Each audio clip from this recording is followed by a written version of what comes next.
ब्रह्म मुहूर्त।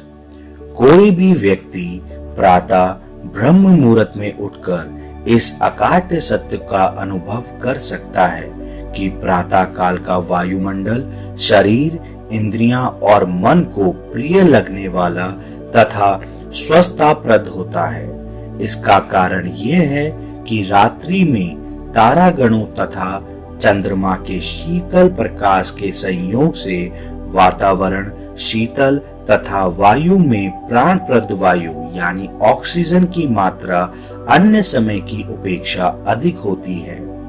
इसलिए शास्त्रों में उस काल की वायु का वीर वायु नाम से स्मरण किया जाता है। प्रातः ब्रह्म मुहूर्त में उठने से होने वाले लाभों का वर्णन आयुर्वेद में इस प्रकार किया है।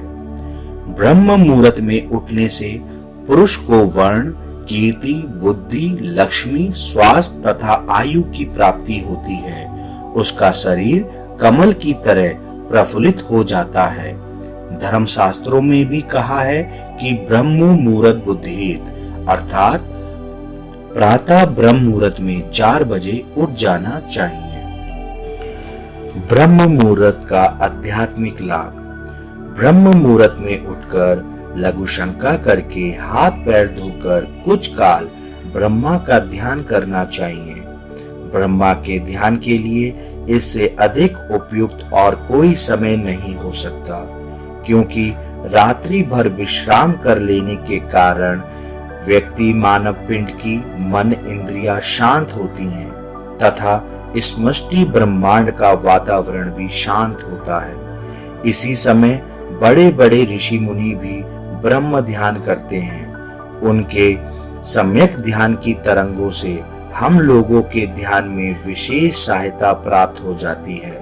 अतः यह समय ब्रह्म ध्यान के लिए बहुत अच्छा होने से ही इसे ब्रह्म मुहूर्त कहते हैं। ब्रह्म मुहूर्त में ध्यान करने से इस अनंत ब्रह्मांड की शक्ति को हम अपने अंदर प्रवाहित कर सकते हैं, क्योंकि इसी समय संसार में कई सारे साधक, कई सारे योगी ध्यान करते हैं। और जब हम इसी समय काल में हम लोग भी ध्यान करते हैं तो कहीं ना कहीं उन लोगों की तरंगे और हमारी तरंगे आपस में मेल खाती है और हम अपने भीतर इस अनंत ब्रह्मांड की शक्ति को समा सकते हैं। ब्रह्म ध्यान की आवश्यकता। हमारे लौकिक तथा अलौकिक सभी कार्य क्रिया शक्ति, ज्ञान शक्ति तथा भाव शक्ति से ही संपूर्ण होते हैं। इन्हीं तीनों शक्तियों के द्वारा जैसे यह व्यष्टि पिंड मानव शरीर संचालित होता है, वैसे ही उन्हीं तीनों समष्टि शक्तियों के द्वारा यह समष्टि ब्रह्मांड संचालित होता है।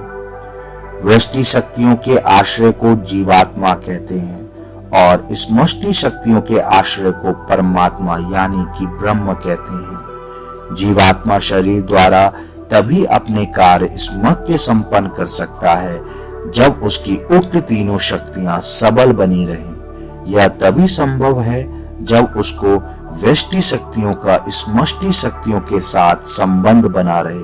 अतः इसके लिए यह आवश्यक है कि आत्मा प्रतिदिन परमात्मा यानी कि ब्रह्मा का ध्यान करे।